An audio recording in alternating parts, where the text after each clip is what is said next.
আসসালামু আলাইকুম শিক্ষার্থীরা, তোমরা কেমন আছো সবাই? আজকে আমি ক্লাস সেভেনের মেয়েরা খেয়াল করো, আজকে আমি ক্লাস 7-এর বিজ্ঞান পড়াবো। এতদিন ক্লাস 8-এর ক্লাস নিচ্ছিলাম, এখন ক্লাস 7-এর চতুর্দশ অধ্যায় জলবায়ু ও জলবায়ু পরিবর্তন। আজকে যেটা আমাদের চ্যাপ্টার সেটা হচ্ছে ক্লাস 7-এর বিজ্ঞান বইয়ের দেখো চতুর্দশ অধ্যায় জলবায়ু পরিবর্তন। জলবায়ু পরিবর্তনের মধ্যে আমি আজকে তোমাদেরকে পড়াবো পার্ট 1 থেকে 5 পর্যন্ত। তো জলবায়ু পরিবর্তন শব্দটা নিশ্চয়ই তোমরা বুঝতেই পারতেছো যে জলবায়ুটা কি। জলবায়ু, যাই হোক, আজকে আমরা যেটা পড়বো শিখন ফলের মধ্যে আমরা যেটা পড়বো সেটা হচ্ছে বায়ুমণ্ডলের বিভিন্ন স্তর বর্ণনা করতে পারবো, পরিবেশে পানি চক্র, অক্সিজেন চক্র, কার্বন চক্রের গুরুত্ব ব্যাখ্যা করতে পারবো, আবহাওয়া এবং জলবায়ুর ব্যাখ্যা করতে পারবো, আর উষ্ণতা বৃদ্ধির সাথে জলবায়ু পরিবর্তনের কারণ ব্যাখ্যা করতে পারবো। সময় সংকীর্ণতার কারণে দেখা যাক যতটুকু সম্ভব হয় ততটুকুই আমরা আলোচনা করব। তো আজকে আমরা যেটা পড়বো সেটা হচ্ছে জলবায়ু পরিবর্তন। তো জলবায়ু পরিবর্তনটা কিভাবে প্রতিদিন হচ্ছে দেখো, পৃথিবীকে ঘিরে রয়েছে বায়ুমণ্ডল, তাই না? আমাদের চারিপাশে আছে বায়ুমণ্ডল। কোনো স্থানের বায়ুমণ্ডলের স্বল্প সময়ের তাপমাত্রা, চাপ, বায়ু প্রবাহ, আর্দ্রতা ইত্যাদি অবস্থাগুলো হলো আবহাওয়া। আর কোনো স্থানের অনেক বছরের সামগ্রিক আবহাওয়া হলো জলবায়ু। তো কয়েক বছরের এটা হচ্ছে গিয়ে কয়েক বছরের কোনো স্থানে কয়েক বছর সামগ্রিক আবহাওয়াটা হচ্ছে গিয়ে জলবায়ু। আবহাওয়া এবং জলবায়ু আমাদের জীবনকে নানাভাবে প্রভাবিত করে। স্বাভাবিক আবহাওয়া এবং জলবায়ুতে আমাদের স্বাভাবিক জীবনযাপন করে, আমরা স্বাভাবিকভাবেই জীবনযাপন করি, কিন্তু বায়ুমণ্ডলের তাপমাত্রা বৃদ্ধির কারণে বিশ্বের জলবায়ু পরিবর্তিত হচ্ছে। জলবায়ু পরিবর্তনের ফলে বাংলাদেশ ক্ষতিগ্রস্ত হচ্ছে। তাহলে আমরা এখানে যেটা পড়লাম যে জলবায়ু পরিবর্তনটা কি। আমরা আসলে প্রতিদিন আমরা দেখি আমাদের যে আবহাওয়ার পূর্বাভাস যেটা দিয়ে থাকে প্রতিদিন, আমরা পেপারে, খবরের রেডিওতে, টিভিতে শুনে থাকি আবহাওয়ার পূর্বাভাস।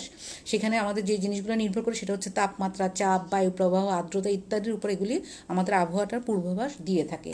এবং কয়েক বছরের আবহাওয়ার গড়টা হচ্ছে গিয়ে কি জলবায়ু। তাহলে এখন কিন্তু আমাদের আস্তে আস্তে জলবায়ুর অনেক পরিবর্তন হচ্ছে।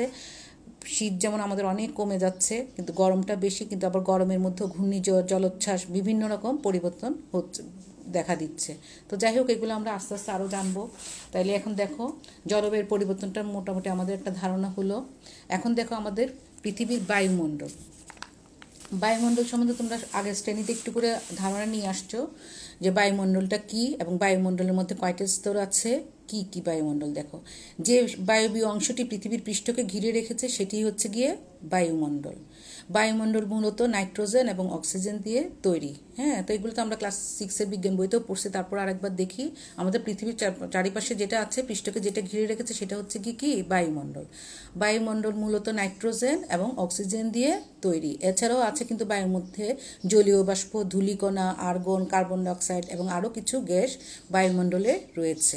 পৃথিবীর মাধ্যাকর্ষণ শক্তির ফলে বায়ুমণ্ডল এবং ভূপৃষ্ঠের চারিদিকে জড়িয়ে থেকে অনবরত আবর্তন করছে কে এই বায়ুমণ্ডল। আচ্ছা, পৃথিবীর পৃষ্ঠ থেকে উপরের দিকে স্তরে স্তরে একের পর এক সজ্জিত আছে। উচ্চতা, উষ্ণতা, উপাদানের ভিত্তিতে পৃথিবীর চতুর্দিকে বায়ুমণ্ডলকে আবার বিভিন্ন স্তরে ভাগ করা যায়। তো এটাও আমরা আগের ক্লাসে আগের বইতে পড়ছি। তো যাই হোক, আমরা এই বায়ুমণ্ডল যে দেখতেছি, এই বায়ুমণ্ডলকে আবার কয়টি অনেকগুলো স্তরে ভাগ করা হয়। প্রথমে চারটা স্তরের পরে আরেকটা স্তর আছে, সেটা তোমাদের বইতে আলোচনা করা হয় না। যাই হোক, এটা আমরা উপরে ক্লাসে উঠলে জানবো। তো এখন পৃথিবীর বায়ুমণ্ডল সম্বন্ধে একটা ধারণা আমাদের হয়ে গেল। এখন দেখো, বায়ুমণ্ডলের মধ্যে চারটি স্তরের মধ্যে হচ্ছে গিয়ে ট্রপোস্ফিয়ার বা ট্রপোমণ্ডল, স্ট্র্যাটোমণ্ডল, মেসোমণ্ডল এবং তাপমণ্ডল। আচ্ছা, তারপর যেটা দেখো সেটা হচ্ছে গিয়ে ভূপৃষ্ঠ থেকে কয়েকশো কিলোমিটার পর্যন্ত বায়ুমণ্ডল বিস্তৃত। এর অনেকগুলো স্তর আছে। প্রথম স্তরটি হচ্ছে গিয়ে কি ট্রপোমণ্ডল। আমরা এখন ট্রপোমণ্ডলটা দেখি। ট্রপোমণ্ডলটা কি ভূপৃষ্ঠ থেকে কয়েকশো কিলোমিটার পর্যন্ত বায়ুমণ্ডলকে ট্রপোমণ্ডল বলে। আর এই ট্রপোমণ্ডল বা ট্রপোস্ফিয়ার, আর এই স্তরে বায়ুগুলো কি থাকে, এই স্তরের বায়ুর বেশিরভাগ প্রয়োজনীয় উপাদানসমূহ যেমন অক্সিজেন, নাইট্রোজেন, কার্বন ডাইঅক্সাইড, জলীয় বাষ্প থাকে। এই জলীয় বাষ্প থাকে। এই স্তরে মানুষ এবং অন্যান্য জীবের জীবনকে প্রভাবিত করে এমন সব ঘটনা ঘটে এই ট্রপোমণ্ডলে। আচ্ছা, যেমন এই স্তরে মেঘ, বৃষ্টি, বায়ু প্রবাহ, ঝড়, কুয়াশা ইত্যাদি হয়। হ্যাঁ তাই ট্রপোমণ্ডল বায়ুমণ্ডলের সবচেয়ে গুরুত্বপূর্ণ স্তর। হ্যাঁ, তো এখন দেখো ভূপৃষ্ঠ থেকে যত কিলোমিটার পর্যন্ত বিস্তৃত হচ্ছে বায়ুমণ্ডল, এর অনেকগুলো স্তর আছে। প্রথম স্তরটা হচ্ছে গিয়ে কি, ট্রপোমণ্ডল। তো ট্রপোমণ্ডলের মধ্যে ট্রপোমণ্ডল, স্ট্রেটোমণ্ডল, মেসোমণ্ডল, তাপমণ্ডল। জীব বায়ুমণ্ডল থেকে অক্সিজেন গ্রহণ করে শোষণের কাজ চালায়। শ্বসন প্রক্রিয়া শেষে বায়ুমণ্ডল কার্বন ডাইঅক্সাইড ত্যাগ করে, আবার উদ্ভিদ বায়ুমণ্ডল থেকে কার্বন ডাইঅক্সাইড শোষণ করে খাদ্য তৈরি করে। হ্যাঁ, তো অক্সিজেন ছেড়ে দেয় আর উদ্ভিদ অক্সিজেন ছেড়ে দেয়, আর বায়ুমণ্ডলে এই অক্সিজেন এবং কার্বন ডাইঅক্সাইড গ্যাসের পরিমাণে একটা ভারসাম্য বজায় রাখে। আচ্ছা, তো যাই হোক, এখন আমরা যেটা করব সেটা হচ্ছে কি, দেখি দেখো পৃথিবীর বায়ুমণ্ডলের ছবির মধ্যে খেয়াল করো তোমরা, ইয়াতে দেখো যে পৃথিবীর বায়ুমণ্ডলকে প্রথমত 5টা ভাগে ভাগ করা হচ্ছে। একটা হচ্ছে ট্রপোমণ্ডল, স্ট্রেটোমণ্ডল, মেসোমণ্ডল, তাপমণ্ডল বা থার্মোমণ্ডল, আর একটা হচ্ছে এক্সোমণ্ডল। ওই এক্সোমণ্ডলটা আমাদের বইতে আলোচনা করা হয় না। ট্রপোমণ্ডল, স্ট্রেটোমণ্ডল, মেসোমণ্ডল, তাপমণ্ডল নিয়ে আলোচনা করে হয়েছে। এগুলো হচ্ছে পৃথিবীর বায়ুমণ্ডল। তাইলে এখন দেখো উচ্চতা অনুসারে এগুলো তোমাদের বইতে নাই, তারপরে একটু জেনে রাখা ভালো যে ভূপৃষ্ঠ থেকে যত উপরে যাবে ততই তাপমাত্রার পরিমাণ ইয়াতে বাড়তে থাকে, কোথাও কমতে থাকে। এখানে দেখো তাপমাত্রা হচ্ছে 1200 ডিগ্রি সেন্টিগ্রেডে 700 কিলোমিটার পর্যন্ত, 92 থেকে 1200 সেলসিয়াস হচ্ছে গিয়ে 80 থেকে 700 কিলোমিটার পর্যন্ত, আর 2 থেকে 92 ডিগ্রি সেলসিয়াস হচ্ছে গিয়ে 50 থেকে 80 কিলোমিটার পর্যন্ত। তাহলে ওটা হচ্ছে গিয়ে প্রথমটা ছিল গিয়ে এক্সোমণ্ডল, তারপর হচ্ছে তাপমণ্ডল, মেসোমণ্ডল, তারপর হচ্ছে স্ট্রেটোমণ্ডল। তো এগুলো আমরা ইনশাল্লাহ উপরে ক্লাসে উঠলে দেখবো, তারপর তোমাদেরকে একটু করার জন্য, জানার জন্য দিলাম। তাহলে এখন প্রধান 4টি স্তরের বর্ণনা আমরা একটু দেখি। প্রধান 4টি স্তরের মধ্যে 1 নম্বর হচ্ছে গিয়ে ট্রপোমণ্ডল। ট্রপোমণ্ডলটা একটু আগে বললাম যে ভূপৃষ্ঠ থেকে 11 কিলোমিটার পর্যন্ত বায়ুমণ্ডলকে বলা হচ্ছে ট্রপোমণ্ডল। এই স্তরে বায়ু বেশিরভাগ প্রয়োজনীয় উপাদানসমূহ যেমন অক্সিজেন, নাইট্রোজেন, কার্বন ডাইঅক্সাইড, জলীয় বাষ্প থাকে। এই স্তরে মানুষ এবং অন্যান্য জীবের জীবনকে প্রভাবিত করে এমন সব ঘটনা কিন্তু এই ট্রপোমণ্ডলের মধ্যে প্রভাবিত করে। আচ্ছা, তাছাড়া দেখো যেমন এই স্তরে মেঘ, বৃষ্টি, বায়ু প্রবাহ, ঝড়, কুয়াশা এসব হয়। তাই ট্রপোমণ্ডল বায়ুমণ্ডলের সবচেয়ে গুরুত্বপূর্ণ স্তর। তারপর যেটা ট্রপোমণ্ডল গেল, তারপর যেটা সেটা হচ্ছে গিয়ে স্ট্রেটোমণ্ডল। স্ট্রেটোমণ্ডলটা দেখো ট্রপোমণ্ডলের ঠিক উপরেই শুরু হয়েছে স্ট্রেটোমণ্ডল। এই স্তরে ট্রপোমণ্ডল থেকে শুরু করে প্রায় 39 কিলোমিটার পর্যন্ত এই স্ট্রেটোমণ্ডল বিস্তৃত। এই স্তরে রয়েছে ওজোন নামের একটি গ্যাস। এই গ্যাস সূর্যের ক্ষতিকারক রশ্মি থেকে আমাদের রক্ষা করে। এই স্তর এবং এর উপরের দিকের বায়ুমণ্ডল অন্যান্য গ্যাস খুব কম পরিমাণে আছে।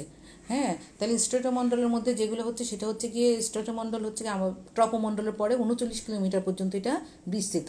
আর এখানে আছে ওজোন নামে একটি গ্যাস, যেটা আমরা সবসময় পরিচিত, এই গ্যাসের সাথে আমরা পরিচিত, যেটা আমাদের ক্ষতি করে থাকে। এই গ্যাস সূর্যের ক্ষতিকারক রশ্মি থেকে আমাদেরকে রক্ষা করে ওজোন স্তর। আচ্ছা, এই স্তর এবং এর উপরের দিকে বায়ুমণ্ডল অন্যান্য গ্যাস খুব কম পরিমাণে আছে। তারপর হচ্ছে মেসোমণ্ডল। হ্যাঁ, আচ্ছা, ওজোন স্তরের এই স্তরে রয়েছে যে ওজোন গ্যাসটা, এই গ্যাস কিন্তু সূর্যের ক্ষতিকারক রশ্মি থেকে আমাদেরকে রক্ষা করে। সুতরাং ওজোন গ্যাস আমাদের উপকারও করে থাকে। হ্যাঁ, মিথেনটা আমাদের বেশ ক্ষতি করে থাকে। আচ্ছা, যাই হোক, আমরা এগুলো পরে আরও জানবো। তারপর যেটা সেটা হচ্ছে মেসোমণ্ডল। মেসোমণ্ডলটা কি, স্ট্রেটোমণ্ডল শেষ হয়ে এই স্তর শুরু, এই স্তরের উচ্চতা বাড়ার সাথে সাথে তাপমাত্রা কমতে থাকে। হ্যাঁ, তারপর হচ্ছে তোমাদের বইতে যেটা আছে সেটা হচ্ছে তাপমণ্ডল। এই স্তর প্রায় বায়ুশূন্য। এই স্তরে বায়ুর তাপমাত্রা দ্রুত বাড়ে, তাই এর নাম তাপমণ্ডল। এই স্তরে বেতার তরঙ্গ প্রতিফলিত হয়ে ফিরে আসে। তাহলে তাপমণ্ডলটা হচ্ছে, এই স্তরটা হচ্ছে কি প্রায় কি বায়ুশূন্য। এই স্তরে বায়ুর তাপমাত্রা কি হয়, দ্রুত বাড়ে, তাই এর নাম হচ্ছে তাপমণ্ডল। আর এই স্তরে বেতার তরঙ্গ প্রতিফলিত হয়ে ফিরে আসে। আচ্ছা, তাহলে গেলাম, আমাদের আজকে এগুলো নিয়ে আলোচনা করা হলো ট্রপোমণ্ডল, স্ট্রেটোমণ্ডল, মেসোমণ্ডল। এরপরে দেখো তোমাদের বইতে যেটা আছে সেটা হচ্ছে পরিবেশে পানি চক্র। পানি চক্রটা কিভাবে ঘটে এটা তোমরা ক্লাস 5 থেকেই জেনে আসতেছো, কিভাবে পানি থেকে প্রকৃতিতে পানি আমরা পেয়ে থাকি এবং পানির উৎসগুলা কি কি। আমরা আজকে এটা নিয়ে আলোচনা করবো এবং কীভাবে পরিবেশে পানি দিচ্ছে আবার পরিবেশে পানি নিয়ে যাচ্ছে। পানি চক্রটা আমরা একটু আলোচনা করি। যে প্রক্রিয়া পানি এক স্থান থেকে অন্য স্থানে বা এক অবস্থা থেকে অন্য অবস্থায় চক্রাকারে চলাচল করে তাকেই বলা হচ্ছে পানি চক্র। অর্থাৎ ভূপৃষ্ঠের পানি থেকে জলীয় বাষ্প থেকে মেঘ থেকে বৃষ্টি হিসেবে পানি আবার ভূপৃষ্ঠে ফিরে আসে। এইভাবে পানি চক্রাকারে ঘুরে আসাকে বলা হচ্ছে পানি চক্র। তাহলে প্রথমে ভূপৃষ্ঠের পানিটা কি হয়, ভূপৃষ্ঠে যে পানিটা থাকে এটা জলীয় বাষ্প আকারে চলে যায়, তারপর জলীয় বাষ্প এখানে মেঘ আকারে জমা হয়, মেঘ থেকে আবার বৃষ্টি আসে এবং বৃষ্টি আবার পানি হয়ে আমাদের ভূপৃষ্ঠে ফিরে আসে। পরিবেশের অন্যতম মূল উপাদান হলো পানি। আমরা পানির চক্রের মাধ্যমে এই পানি পেয়ে থাকি। এই প্রক্রিয়ায় পানি নদ নদী খাল বিল সমুদ্র পৃষ্ঠে থেকে সূর্যের তাপে জলীয় বাষ্পে পরিণত হয়ে বায়ুমণ্ডলে যায় এবং বায়ুমণ্ডল অপেক্ষাকৃত ঠান্ডা হওয়া এই জলীয় বাষ্পকে ঘনীভূত করে পানির ছোট ছোট কণা এবং মেঘে পরিণত করে এবং বৃষ্টিপাত ঘটায়। এতে পরিবেশ যে শুধু ঠান্ডা থাকে তাই নয়, গাছপালা উৎপাদনও বেড়ে যায় এবং পরিবেশের পানি ভারসাম্য রক্ষা হয়। আচ্ছা, গাছপালার জন্য তো পানি অবশ্যই দরকার, পানি এবং সব কিছুর জন্য আমাদের যে বেঁচে থাকার জন্য পানি আমাদের অবশ্যই প্রয়োজন। অপরদিকে মরু অঞ্চলে গাছপালা এবং পানি নেই বললেই সেখানে বৃষ্টিপাত কম হয়, খুব কম হয়, ফলে পরিবেশ উত্তপ্ত থাকে। এক্ষেত্রে পরিবেশের ভারসাম্য রক্ষায় পানিচক্র গুরুত্বপূর্ণ ভূমিকা রাখতে পারে। তাই আমরা বলতে পারি পরিবেশের ভারসাম্য রক্ষায় পানির চক্রের গুরুত্ব অপরিসীম। হ্যাঁ, তো এই পানিচক্রের ছবিটা তোমরা খেয়াল করো, স্টুডেন্টরা কীভাবে পানিচক্রের ছবিটা আসছে এবং পানিচক্রটা কি, এটা যদি তোমাদের অ্যাসাইনমেন্টে থাকে সুন্দরভাবে ছবি এঁকে পেন্সিল দিয়ে ছবি আঁকবে, এঁকে তারপর তোমরা এটা বর্ণনা লিখবে এবং ছবির মধ্যে কোনো রকম কলম ব্যবহার করবে না। তাহলে আশা রাখি তোমরা পরিবেশের পানিচক্র সম্বন্ধে একটা ধারণা পেয়ে গেছো। তারপরে যেটা আসছে তোমাদের বইতে, পরিবেশের কার্বন এবং অক্সিজেনের ভারসাম্য। তাহলে পরিবেশে কার্বন এবং অক্সিজেন এই দুইটারও কিন্তু একটা ভারসাম্য আছে। আমরা অক্সিজেন গ্রহণ করি এবং কার্বন ডাইঅক্সাইড ত্যাগ করি, আর ওদিক দিয়ে গাছপালা কী করে অক্সিজেন গ্রহণ করে, কার্বন ডাইঅক্সাইড গ্রহণ করে এবং অক্সিজেন ত্যাগ করে। এইভাবে একটা চক্র গড়ে উঠছে। তাহলে দেখি আমরা এখানে বইতে, তোমাদের বইতে পরিবেশের ভারসাম্য রক্ষার ক্ষেত্রে কার্বন এবং অক্সিজেনের ভূমিকাগুলো কী। হ্যাঁ, আচ্ছা, সকল জীবের গঠনে কার্বন দরকার হয়। এই কার্বন আসে বায়ুমণ্ডলের কার্বন ডাইঅক্সাইড থেকে। পানি এবং বায়ুমণ্ডলের কার্বন ডাইঅক্সাইড থেকে উদ্ভিদ সালোক সংশ্লেষণ প্রক্রিয়ায় অক্সিজেন এবং গ্লুকোজ তৈরি করে। গ্লুকোজ যেটা শর্করা জাতীয় খাদ্য তৈরি করে। এই গ্লুকোজ উদ্ভিদ দেহ তৈরি করে। প্রাণী উদ্ভিদ থেকে খাদ্য গ্রহণ করার মাধ্যমে এই কার্বন গ্রহণ করে। হ্যাঁ, তাহলে প্রাণী উদ্ভিদ থেকে খাদ্য গ্রহণ করার মাধ্যমে এই কার্বন গ্রহণ করে। উদ্ভিদ ও প্রাণীর দেহে কার্বন তিনভাবে বায়ুমণ্ডলে ফিরে আসে। প্রথমত, উদ্ভিদ এবং প্রাণীর শ্বসন প্রক্রিয়ায় গ্লুকোজ ভেঙে শক্তি উৎপাদন করার সময় বায়ুমণ্ডলে অক্সিজেন গ্রহণ করে এবং কার্বন ডাইঅক্সাইড বায়ুমণ্ডলে ছেড়ে দেয়। এটা হচ্ছে প্রথম প্রক্রিয়া। দ্বিতীয় প্রক্রিয়াটা হচ্ছে উদ্ভিদ এবং প্রাণী দেহকে পোড়ালে তাতে কার্বন ডাইঅক্সাইড উৎপন্ন হয়ে বায়ুমণ্ডলে ফিরে আসে। আর তৃতীয়ত হচ্ছে কি, উদ্ভিদ এবং প্রাণী দেহ মাটিতে পচাবার সময় ব্যাকটেরিয়া এবং ছত্রাক কার্বন ডাইঅক্সাইড বায়ুমণ্ডলে ছেড়ে দেয়। তো এইভাবে বায়ুমণ্ডলে আবার কি কার্বন ফিরে আসে।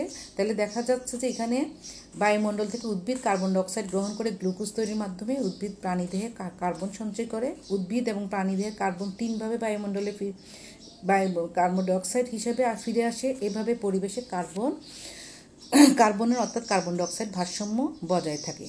পরিবেশের এই ভারসাম্য নষ্ট হওয়ার ফলে জলবায়ুর পরিবর্তন হচ্ছে। এ সম্পর্কে আমরা পরে আবার জানবো। তাহলে এখন দেখি পরিবেশে কার্বন এবং অক্সিজেনের ভারসাম্যটা মোটামুটি আমরা একটা ধারণা পেয়ে গেলাম এবং বায়ুমণ্ডলে আবার কার্বন ডাইঅক্সাইড ফিরে আসার পরে কিভাবে জলবায়ুতে ফিরে যাচ্ছে সেটাও আমরা দেখলাম। তো এখন এই কার্বন ডাইঅক্সাইড অতিরিক্ত হওয়ার ফলে দেখা যাচ্ছে আমাদের পরিবেশের ভারসাম্য নষ্ট হয়ে যাচ্ছে এবং জলবায়ুর মধ্যেও কি হচ্ছে, পরিবর্তন হচ্ছে। সেই জন্য আমাদেরকে কি করতে হবে, প্রচুর পরিমাণ গাছ লাগাতে হবে। গাছ লাগালে আমরা সেখান থেকে আমরা কি পাবো, অক্সিজেন পাবো এবং কার্বন ডাইঅক্সাইড এবং অক্সিজেনের মধ্যে একটা সমতা ফিরে আসবে। তাহলে এখন আমরা যেটা আমরা পড়লাম সেটা হচ্ছে জলবায়ুর মধ্যে আমরা পৃথিবীর বায়ুমণ্ডল সম্বন্ধেও ধারণা পেলাম, পরিবেশের মধ্যে পানিচক্র, কার্বন এবং অক্সিজেনের ভারসাম্য জানলাম। এখন আমরা দেখি তোমাদের বইতে যেটা আছে সেটা হচ্ছে আবহাওয়া। আবহাওয়া নিয়ে যেভাবে আলোচনা করা হচ্ছে সেটা একটু জানি, আবহাওয়া কী এবং জলবায়ু কী। হ্যাঁ, আবহাওয়া এবং জলবায়ুটা হচ্ছে, আগে প্রথমে দেখি আবহাওয়াটা কী। আবহাওয়া বলতে স্বল্প সময়ের জন্য কোনো নির্দিষ্ট স্থানে বায়ুমণ্ডলের অবস্থাকে বোঝায়। বায়ুর তাপমাত্রা, চাপ, বায়ু কোন দিক থেকে কত জোরে বয়, বায়ুর আর্দ্রতা বা বায়ুতে জলীয় বাষ্পের পরিমাণ, মেঘ, কুয়াশা এবং বৃষ্টিপাত, এই অবস্থাগুলো মিলে হচ্ছে গিয়ে আবহাওয়া। যেমন আমরা প্রতিদিন আবহাওয়ার খবর পেয়ে থাকি। হ্যাঁ, এগুলো প্রতিদিনের এই যে বায়ুর তাপমাত্রা, চাপ, বায়ু প্রবাহ, এগুলোর উপরে নির্ভর করে আবহাওয়াটা একটা পূর্বাভাস দিয়ে থাকে। আবহাওয়া এবং জলবায়ু কিন্তু এক না। আবহাওয়া হচ্ছে গিয়ে প্রতিদিনের বায়ুর তাপমাত্রা, চাপ, বায়ুর আর্দ্রতা, এগুলো নিয়ে যেটা পূর্বাভাস দেওয়া হয় সেটা হচ্ছে আবহাওয়া। আর জলবায়ু হচ্ছে গিয়ে কোনো অঞ্চলের হ্যাঁ, দেখি আমরা একটু জলবায়ুটা একটু দেখি তোমাদের বইতে কী লিখছে। জলবায়ু হলো কোনো বিস্তৃত অঞ্চলের কমপক্ষে 30 থেকে 50 বছরের আবহাওয়ার গড় অবস্থা। জলবায়ু হলো বায়ুমণ্ডলের নিম্ন স্তরে দীর্ঘকালীন সামগ্রিক অবস্থা। জলবায়ু পরিবর্তন হয় স্থানভেদে এবং ঋতুভেদে। প্রতিদিনের ব্যবধানে কোনো অঞ্চলের জলবায়ু পরিবর্তিত হয় না। জলবায়ু হলো বিভিন্ন আবহাওয়ার সমন্বয়। তাহলে আবহাওয়া এবং জলবায়ু কিন্তু এক নয়। জলবায়ুটা তাহলে আমরা একটু জানলাম এবং আবহাওয়াটা কি সেটাও আমরা জানলাম। আচ্ছা, তারপরে দেখি আমরা কি আবহাওয়া এবং জলবায়ুর মধ্যে পার্থক্যটা কি এটা একটু দেখে নিই। আবহাওয়া এবং জলবায়ুর পার্থক্যটা কি? কোন স্থানের বায়ুমণ্ডলের স্বল্পকালীন অবস্থায় হচ্ছে আবহাওয়া, আর কোন স্থানের অনেক বছর আবহাওয়ার গড় অবস্থায় হচ্ছে জলবায়ু। তাহলে আমরা পার্থক্যের মধ্যে প্রথমে যেটা বলবো সেটা হচ্ছে গিয়ে কোন স্থানের বায়ুমণ্ডলের স্বল্পকালীন অবস্থাটা হচ্ছে গিয়ে আবহাওয়া, আর কোন স্থানে অনেক বছরের আবহাওয়ার গড় হচ্ছে গিয়ে জলবায়ু। তারপর 2 নম্বর পার্থক্যটা তোমাদের বইতে দেওয়া আছে, তোমরা ওই বই থেকে ভালো করে দেখে নিবে এবং যদি তোমাদের অ্যাসাইনমেন্টটা থাকে তাহলে তোমরা সুন্দরভাবে এটা লিখবে। বইতে যথেষ্ট সুন্দরভাবে দেওয়া আছে এবং বইটাই ফলো করবে, অন্য কোনো বই কিংবা গাইড বই ফলো করবে না। আচ্ছা, 2 নম্বর পার্থক্য যেটা সেটা হচ্ছে গিয়ে কোনো স্থানের আবহাওয়া অল্প সময়ের মধ্যে পরিবর্তিত হতে পারে, কিন্তু কোনো স্থানের জলবায়ু সহসা পরিবর্তন হয় না। পরিবর্তন হলে সেটা হতে অনেক বছর সময় লেগে যায়, অনেক বছর লাগবে, যেহেতু জলবায়ু হচ্ছে গিয়ে কয়েক বছরের আবহাওয়ার গড়। আচ্ছা, তারপর হচ্ছে কাছাকাছি অঞ্চলের আবহাওয়া একই সময়ে ভিন্ন হতে পারে। যেমন কোনো নির্দিষ্ট দিনে ফরিদপুরে বৃষ্টি হতে পারে কিন্তু বরিশালের বৃষ্টি নাও হতে পারে।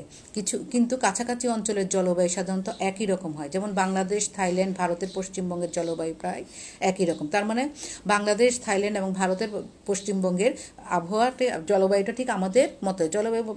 জলবায়ু মানে কয়েক বছরের তো, কিন্তু আবহাওয়াটা আমাদের প্রতিদিনের মতো, আমাদের যেরকম প্রতিদিন একই রকম থাকে ওদেরও একই রকম হবে, মানে থাইল্যান্ড, বাংলাদেশ এবং ভারতের সাথে। তাহলে যাই হোক, তোমাদের বইতে 3টা পার্থক্য দেওয়া আছে, এই 3টা পার্থক্য নিয়ে আমরা আলোচনা করলাম। আর আজকে তাহলে ইনশাল্লাহ এতটুকুই থাকুক। ধন্যবাদ।